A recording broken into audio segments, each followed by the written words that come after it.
قوم لوط جنہوں نے دنیا میں سب سے پہلے ہم جنس پرستی کی ابتدا کی، قوم لوط کی طرف شیطان نے کس عورت کو بھیجا تھا؟ اس عورت نے ایسا کیا کیا جس سے قوم لوط کی عورتیں بھی ایک نئے گناہ میں مبتلا ہو گئیں؟ لاقیس کون تھی اور اس نے قوم لوط کی عورتوں کو کیا سکھایا تھا؟ ناظرین، شیطان اللہ تعالیٰ کا نافرمان اور بنی آدم کا سب سے بڑا دشمن ہے، جو مختلف طریقوں سے لوگوں کو دھوکے اور فریب میں مبتلا کرتا رہتا ہے اور انہیں ورگلاتا ہے۔ قرآن و حدیث کے مطالعے سے پتہ چلتا ہے کہ شیطان صرف ایک مخلوق نہیں بلکہ ابلیس کی ایک پوری نسل ہے اور ابلیس کی بے شمار اولاد ہے۔ قرآن مجید فرقان حمید میں شیطانی ذریت کا ذکر ملتا ہے، جو شیطان کے چیلے اور اس کے کاموں میں اس کے مددگار اور معاون ہیں۔ ناظرین، بیان کیا جاتا ہے کہ شیطان کی کئی اولادیں ہیں، جن میں بلحان نماز اور عبادت میں وسوسے ڈالتا ہے، مسعود لوگوں میں افواہ پھیلاتا ہے، واسم گھر والوں میں لڑائیاں لگواتا ہے، مرہ گانے بجانے کے کام کو عام کرتا ہے، اور اسی طرح ابلیس کے کئی بیٹے اور پوتے ہیں۔ تاریخ میں ابلیس کے پوتے حامہ کا ذکر بھی ملتا ہے۔ ناظرین، ابلیس کی اولاد مختلف کاموں پر مقرر ہے۔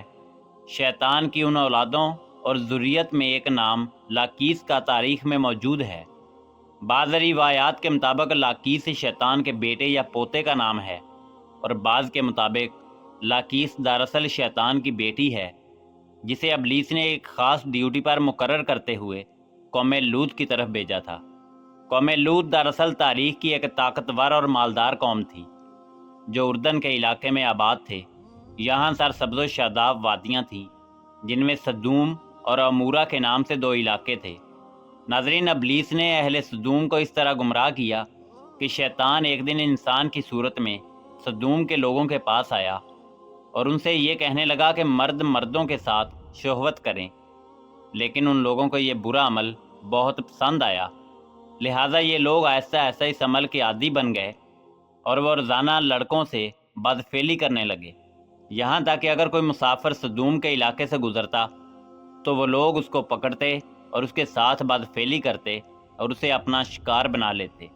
ناظرین، وقت گزرنے کے ساتھ یہ لوگ اس گمراہ کام کے اندر اتنے ملوث ہو گئے کہ یہ لوگ عورتوں کی بجائے مردوں اور لڑکوں سے زنا کرنے کو زیادہ سکون اور راحت کا سبب سمجھنے لگے۔ عورتوں کی طرف انہیں کوئی رغبت نہ رہی اور کھلے عام اس عمل کو شہر کے چوک چراہوں پر کیا جانے لگا۔ ان کی ہر محفل میں مردوں کا رقص اور ان کے ساتھ عیاشی اور زنا کرنا ان کا دستور بن چکا تھا۔ اللہ رب العزت نے ان کی طرف اپنے بندے اور نبی حضرت لوط علیہ نبینا علیہ السلام کو بھیجا، جنہوں نے اہل سدوم کو اس گندے عمل سے توبہ کرنے کو کہا اور فرمایا، کیا تم لوگ وہ بے حیائی کرتے ہو جو تم سے پہلے اس زمین پر کسی نے نہیں کی؟ تم مردوں کے پاس جا کر اپنی خواہشات پوری کرتے ہو اور اپنی عورتوں کو چھوڑ دیتے ہو۔ تم لوگ حد سے گزر چکے ہو۔ لیکن قوم لوط پر اللہ کے پیغمبر حضرت لوط علیہ السلام کی واضح و نصیحت کا کوئی اثر نہ ہوا، بلکہ وہ الٹا لوط علیہ السلام کے خلاف ہو گئے اور انہیں مجبور کرنے لگے کہ تم اتنے ہی نیک اور پاک ہو تو اس بستی سے نکل جاؤ۔ اہل سدوم کا مردوں سے زنا کرنا اور بدفعلی صرف ایک گناہ ہی نہیں تھا، بلکہ اس عمل سے وہ خدا کے بنائے ہوئے خاندانی نظام کو تباہ و برباد کر رہے تھے اور ایسے سنگین جرم کی ابتدا کر چکے تھے جس سے افزائش نسل کا پورا قدرتی نظام برباد ہو رہا تھا۔ بہرحال، جب قوم لوط کے مردوں نے اپنی عورتوں سے قربت کرنا اور ان سے اپنی خواہش پوری کرنا چھوڑ دیا تو ابلیس کے لیے یہ ایک سنہری موقع تھا کہ وہ اس قوم میں ایک اور نئے گناہ کی ابتدا کرے۔ لہٰذا ابلیس لعین نے اپنی بیٹی، جس کا نام تاریخ نے لاقیس لکھا ہے، اسے اہل سدوم کی طرف بھیجا۔ لاقیس جنات اور شیاطین میں سب سے زیادہ حسین و جمیل اور خوبصورت تھی۔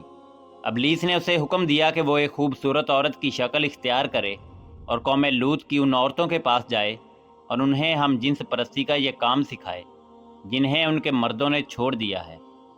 لہٰذا لاقیس ایک خوبصورت عورت کی صورت میں ان عورتوں کے پاس آئی اور ان کے پاس آ کر کہنے لگی، میں تباہ و برباد ہو گئی کہ میرا شوہر مجھے چھوڑ کر ایک نوجوان مرد کے ساتھ بدفعلی کرتا ہے، لہٰذا میری جوانی اور میرا حسن سب کچھ تباہ و برباد ہو گیا اور سب یوں ہی رائیگاں چلا جائے گا۔ یہ سن کر قوم لوط کی دیگر عورتیں بھی واویلا کرنے لگیں اور اپنے شوہروں کو برا بلا کہنے لگیں۔ پھر لاکیس نے ان عورتوں سے کہا، ہم بھی ان مردوں سے بے نیاز ہو جائیں گی اور ان کی طرف رغبت نہ کریں گی جس طرح وہ ہم سے بے نیاز ہو چکے ہیں۔ ہم سب ان مردوں کی کوئی ضرورت محسوس نہیں کرتی، ہم اپنی خواہشات کو آپس میں ہی پورا کر سکتے ہیں۔ اس پر ان عورتوں نے پوچھا کہ وہ کیسے؟ لہذا لاکیس قوم لوط کی ایک رئیس اور خوبصورت عورت کے پاس آئی اور اس کے ساتھ بدفعلی کی۔ ان عورتوں کو عورتوں سے ہم جنس پرستی کا شیطانی طریقہ سکھایا۔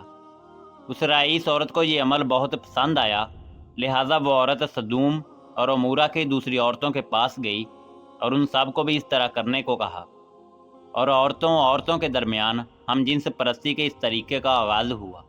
جب ان مردوں نے دیکھا کہ عورتیں عورتوں کے ساتھ ہی اپنی شہوت پوری کر رہی ہیں تو ان مردوں نے اپنی عورتوں کو اس بدفعلی سے منع نہیں کیا۔ وہ خود بھی ہم جنس پرستی کے گناہ میں ملوث رہے اور اپنی عورتوں کو بھی اس گناہ میں شریک کرتے رہے۔ آخرکار جب قوم لوط کی سرکشی اور گناہ حد سے تجاوز کر گئے تو اللہ رب العزت نے ان پر پتھروں اور آگ کے انگاروں کا عذاب بھیجا جس سے ان کے جسموں کے پرخچے اٹھ گئے۔ سدوم اور عمورہ کی 5 بستیاں بالکل تباہ و برباد ہو گئیں۔